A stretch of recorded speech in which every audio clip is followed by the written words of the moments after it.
Hi, everyone, and welcome to Daily Citizen's live election coverage coming to you from the day after the election, right in front of the steps of the Supreme Court, a building that could be very consequential to what's to come. I'm joined this evening by special guest, former Special Assistant to President George W. Bush, Tim Goeglein. Tim, you've got some experience with this very situation from the year 2000. Maybe first share a little bit with us about your experience in the George W. Bush administration, what your role was there, and a little bit about what you experienced in the Florida recount in the year 2000. Well, I would never have thought that 20 years ago I'd be standing in front of the Supreme Court after 32 of the 36 days during Bush v. Gore being in Florida. In fact, I remember saying goodbye to a friend of mine who was in Tallahassee after the Supreme Court had declared that George W. Bush was the President of the United States. And the last thing he said to me is, "You'll never be through anything like this again." Well, here we are. Right. November 2020, 20 years later, it really is remarkable because that's really how my tenure began with George W. Bush.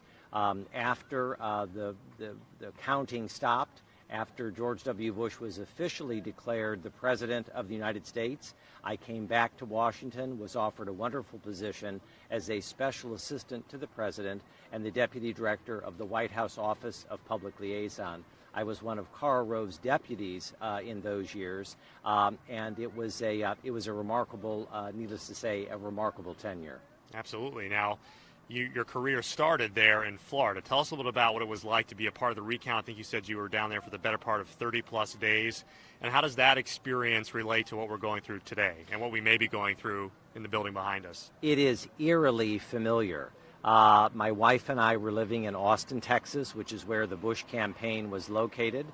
We all went out on a Congress Avenue in Austin on election night. The rain came down. We stood in front of the stage, and no one was the President of the United States by the time the evening ended. Wow. We got home. Our youngest son said to us in Austin, "I thought somebody was supposed to win." And my response to my then young son was, "We did too." For the next 36 days, there, of course, was the most consequential recount in American presidential history, Bush v. Gore, 9 cities in Florida over those 36 days. The Supreme Court, right behind us, determined that George W. Bush had won. We came back to Washington and then into the White House, and it was an equally consequential 8 years. Now, what was going on? What are some of the behind the scenes that you can give us? What was happening there on the ground in Florida that may be happening today and in the coming weeks on the ground in Pennsylvania and Arizona and Michigan? Well, the first thing is a blizzard of lawsuits and a blizzard of lawyers. And in fact, here in Washington, just a few months ago, friends in both of the campaigns said to me that they were, proverbially preparing for something just like this. I think in light of Bush v. Gore and a lot of people in the political class, they remember those years. They were kind of seared into the memory. Sure. And of course, we all know of the historic polarization and toxic nature of American politics. So it wasn't like nobody thought this could never happen again. What I think people are very surprised by is not just the razor-thin margins, but unlike Bush v. Gore, we're now looking at major lawsuits in multiple states, and that really is different. During Bush v. Gore, Michael, we could all focus like a laser beam on the state of Florida. Sure. Now it's not that. Now it's Wisconsin, it's Michigan, it's Pennsylvania. No less consequential, but we're now talking about multiple states. And you have these staffers, these campaign workers, now this army of lawyers that's descending to the different states, which of course you were a part of in the year 2000. What was it like, emotionally and mentally for you and the rest of the team that you worked with to go through this entire election cycle and then not have it be over for another month and a half afterwards? I assume there were highs and lows. Were there moments where you thought, man, we're going to lose this election? Were there moments where you thought, okay, we've got it in the bag? What was that like? It was an emotional roller coaster. It was as if every single day during those 36 days of Bush v. Gore that we as a nation had strapped ourselves into a roller coaster, blindfolded ourselves, and said, get ready for another day. And it really feels just like that. In fact, I was saying to a Focus on the Family colleague of ours just in the last 2 hours that you almost have to remind yourself in real time that we are preparing as a nation to enter into this period of time. multiple lawyers, multiple states, multiple lawsuits, and frankly, Michael, a lot of expected hairpin curves. You know, we've seen just in the last 24 hours the way that this has whipsawed us as a nation. You know, who's up, who's down, who's ahead, who's behind. What ballots are being counted, which ballots are not being counted. So, I mean, it really is, I think, an exhausting affair. But on the other hand, there are people who are dug in on both sides who are very eager because they know that this is, you know, the most powerful position on planet Earth. So what advice would you give to the people that are on the ground now? And then to follow up on that question, what's the advice that you have for the American public who, many of which may not remember Florida, certainly not as well as you do. They don't have the experience that you do. What should they expect in the coming days and weeks emotionally, and what might be the result of the court decisions? You know, I'm really glad you asked me that because I've just finished reading a major book on the year 1968. I was only 4 years old then, so I don't really remember. But the evocation in this book of 1968 is that every single week brought something else. It was just the next thing. You know, Lenin famously said there are decades where nothing happens, and then there are weeks when decades happen. You know, 1968 was like that, and 2020 is already like that. First, it's an invisible, potentially lethal pathogen. The next thing, it's the deaths of hundreds of thousands of our fellow citizens. The next thing, it's the most expensive presidential and Senate and House races in American history. The next thing, it's the stock market or the economy. And now here we are heading into our Thanksgiving holiday in America, the time when we typically prepare for an interregnum between an election and an inauguration, and this enormous sense of indecision. You put this national indecision on top of everything else that has happened, and in one sense, there's not a perfect way to prepare. Those of us who are men and women of faith, we ultimately repair into the hands of God Almighty.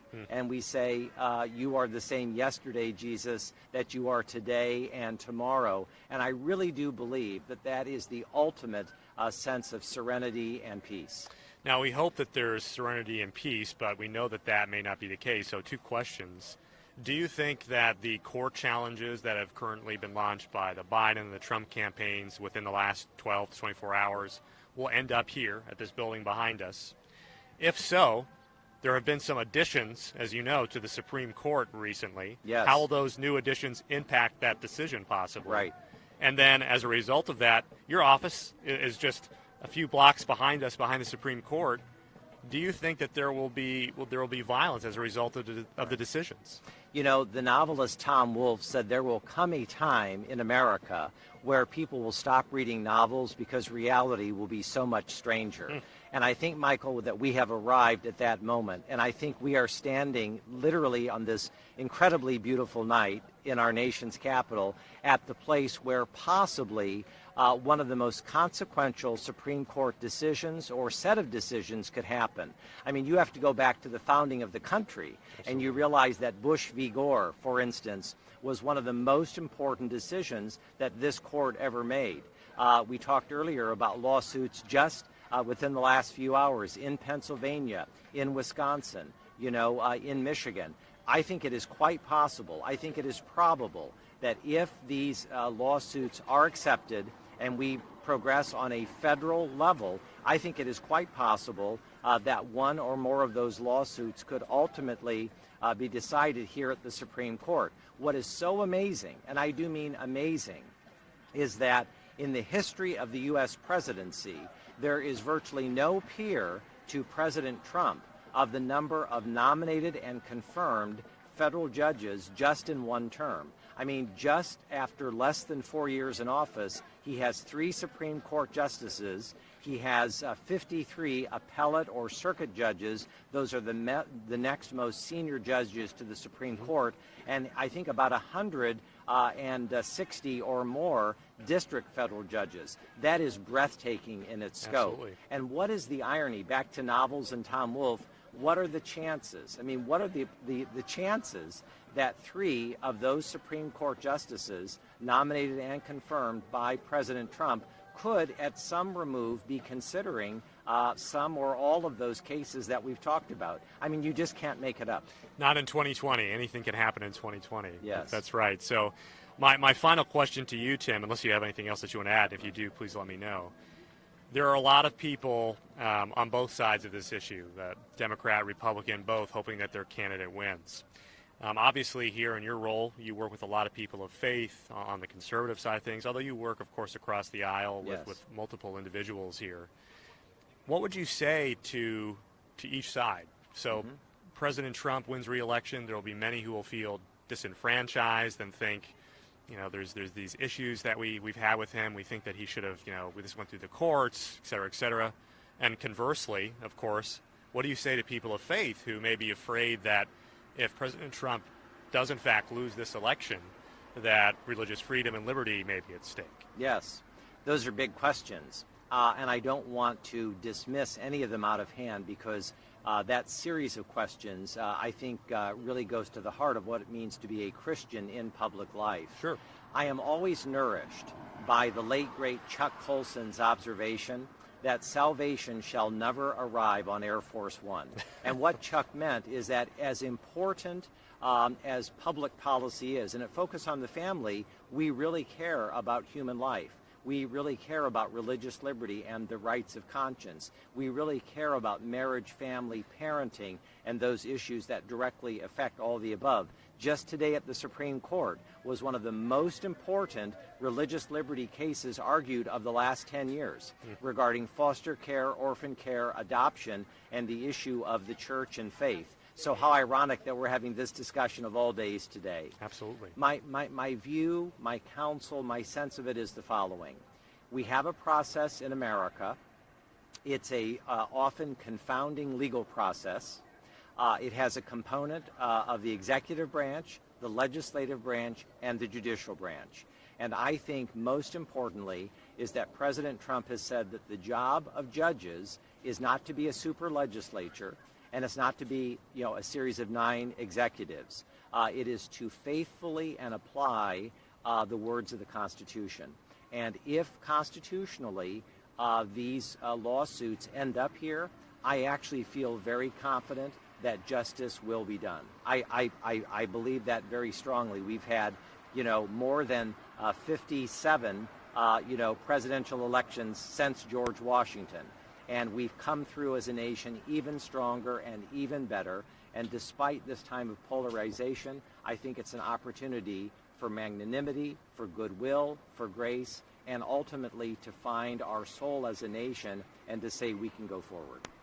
Those are great words. Thank you, Tim, for being with us this evening. A pleasure. And I think that we may be coming back to Tim, of course, as the weeks progress and to get more updates from him here at the Supreme Court. I want to bring on Zach Mettler here in a moment to discuss where things stand in the Electoral College.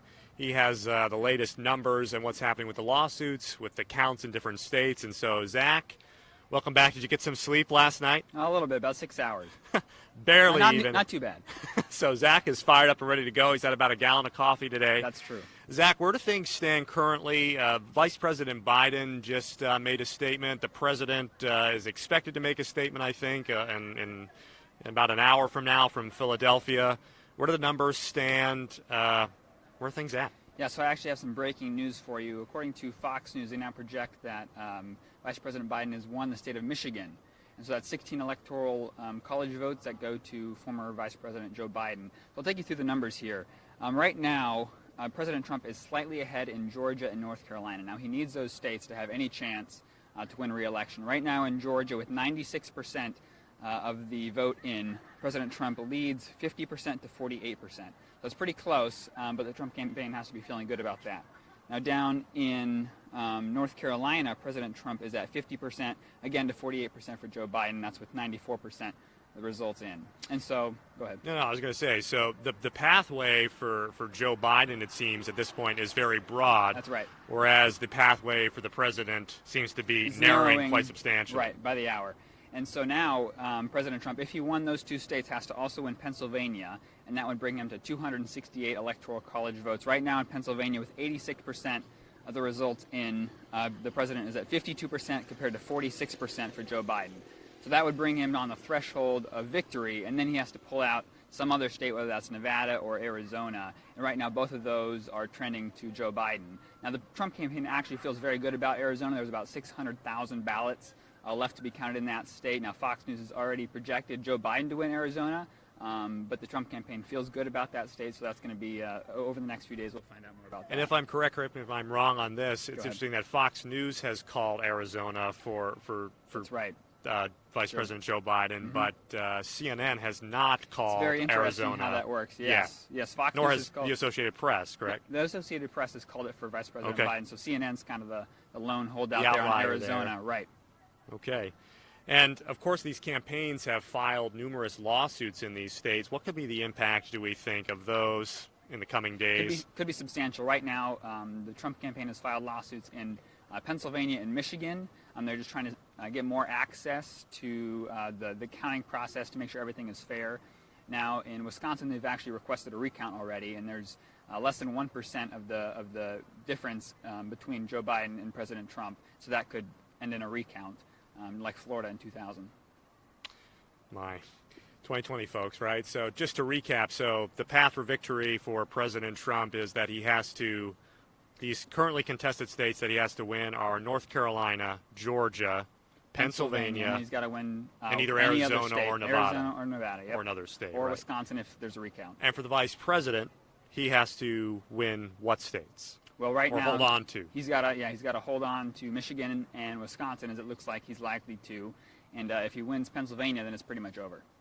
Okay.